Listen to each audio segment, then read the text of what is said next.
मैं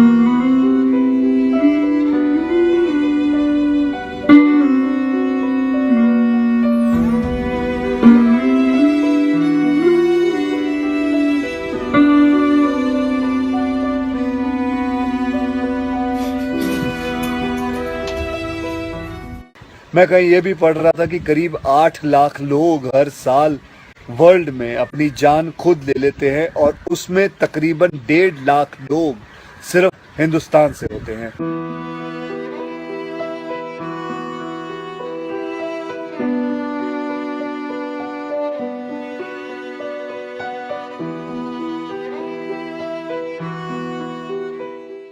मैं कहीं ये भी पढ़ रहा था कि करीब 8 लाख लोग हर साल वर्ल्ड में अपनी जान खुद ले लेते हैं और उसमें तकरीबन 1.5 लाख लोग सिर्फ हिंदुस्तान से होते हैं। और यंग लोगों में आत्महत्या के सबसे बड़े कारण जो होती है वो होती है पढ़ाई या फिर रिलेशनशिप का स्ट्रेस। क्यों? तुम्हारी जान एक एग्जाम के मार्कशीट से सस्ती हो गई है? नहीं। ऐसा क्या पढ़ाई कर रहे हो? इससे तो देश के लिए सरहद पे जाके जान लगा दो दांव पे। चाहे कोई भी बड़े से बड़ा स्ट्रेस हो लाइफ में, एक बार इमेजिन करो अपने माँ बाप की हालत अगर उन्हें पता चले कि तुमने अपनी जान ले ली है, खुदकुशी कर ली है। शायद आप सोच भी नहीं सकते कि उनको कैसा फील होता होगा। मान लिया कि आपका स्ट्रेस बहुत बड़ा है, पर इतने हल्के में मत लो अपनी लाइफ को यार। आपको पैदा करने वालों को जिंदगी का सबसे बड़ा दुख देके मत जाओ। एकदम डायरेक्ट बोलूं, दिल से बोलूं, मेरा पहला नेशनल अवार्ड जो मुझे आज हमारे आदरणीय राष्ट्रपति जी के हाथों से मिलेगा, मैं बता नहीं सकता कि कितनी खुशी हो रही है। आपको पता है, जिस दिन इस नेशनल अवार्ड की अनाउंसमेंट हुई थी ना, उस दिन मैं अपनी माँ से बात करते हुए अपने बचपन का एक दिन याद कर रहा था, जिस दिन एग्जाम का रिजल्ट आया था और मेरे मार्क्स बिल्कुल अच्छे नहीं थे। आप लोगों से झूठ नहीं कहूंगा, मैं उस कक्षा में फेल हो गया था। रिपोर्ट कार्ड लाते हुए मैं ये सोच रहा था कि आज घर में बड़ी कुटाई होने वाली है। उस दिन मेरे पिताजी ने मुझे सामने बिठाया और बड़ी शांति से कहा, देखो बेटा, तुम करना क्या चाहते हो, ये बताओ मुझे, बताओ करना क्या चाहते हो। मैंने कहा, पापा मैं स्पोर्ट्स में मन लगता है मेरा, मैं खेल कूद करना चाहता हूँ, खिलाड़ी बनना चाहता हूँ। उन्होंने कहा ठीक है, फिर उसमें ध्यान दो, हम सपोर्ट करेंगे, साथ में थोड़ी पढ़ाई भी करो। आप विश्वास नहीं करोगे, खेलते खेलते मैं मार्शल आर्ट करने लग गया, मैं मॉडलिंग में आ गया, एक्टिंग शुरू कर दी। उन्होंने हर चीज में मुझे सपोर्ट किया। अगर उस दिन मेरे पेरेंट्स ने ये ना समझाया होता कि मेरी स्ट्रेंथ किस चीज में है, तो आज मैं सोच भी नहीं सकता कि ये नेशनल अवार्ड कभी मेरे हाथ पे होता। ये अपने लाइफ की कहानी मैं आपको एक वजह से सुना रहा हूँ। कुछ दिन पहले अखबार में मैंने पढ़ा था कि एक आईआईटी के स्टूडेंट्स ने फांसी लगा के आत्महत्या कर ली। स्ट्रेस में था पढ़ाई के लिए।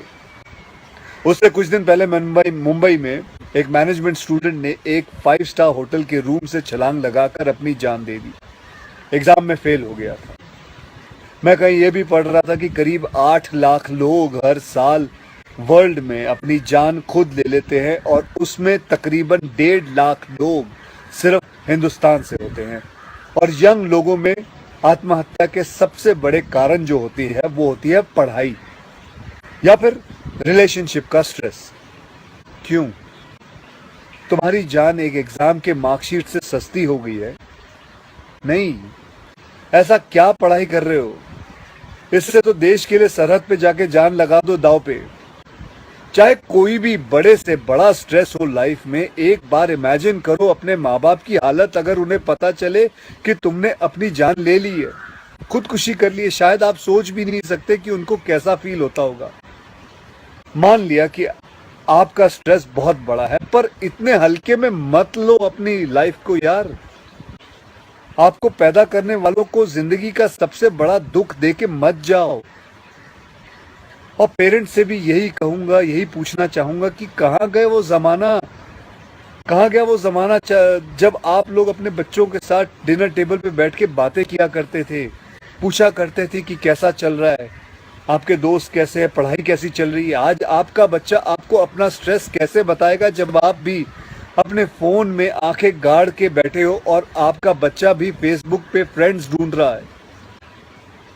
ऐसा क्यों होता है कि जब बच्चे को हाथ पांव पे चोट लगती है तो आप फट से डॉक्टर को बुला लेते हो, लेकिन अगर उसे दिमाग में स्ट्रेस हो तो हम बस एक लेक्चर झाड़ देते, कहते थे बेटा नो, थिंक पॉजिटिव बेटा, थिंक पॉजिटिव। मेंटल हेल्थ के लिए भी डॉक्टर या काउंसलर से हेल्प लेना उतना ही जरूरी है जितना और किसी तकलीफ के लिए। इसमें कोई शर्म की बात नहीं है। देखो, मैं कितना भी ज्ञान दे दूं, सोचना आपको खुद ही है कि आपकी जान आपकी सबसे कीमती चीज है। कोई स्ट्रेस आए ना तो उसको बोल देना बहुत अच्छा है। अपने अंदर घुलना, उसको अंदर रखना, दबा के रखना बिल्कुल नहीं। किसी दोस्त को बोल दो या अपने माँ बाप से शेयर करो। मेरे एक फ्रेंड ने उस दिन व्हाट्सएप पे एक बहुत काम की बात फॉरवर्ड की थी। एक हॉस्पिटल की ओपन हार्ट सर्जरी यूनिट के बाहर एक शेर लिखा हुआ था, मैं आपसे शेयर करना चाहता हूँ।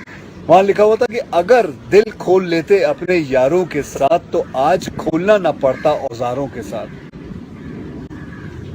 भैया मुझे एक प्रॉमिस करो कि आज प्लीज आज एक प्रॉमिस करो कि टेंशन कोई भी हो, सोल्यूशन है, कहीं ना कहीं उसका सोल्यूशन है। और वो सोल्यूशन आत्महत्या बिल्कुल नहीं है, कभी नहीं है, किसी हालत में नहीं है। अपना ध्यान रखो। मिलते हैं फिर। Till then, next time, goodbye, जय हिंद।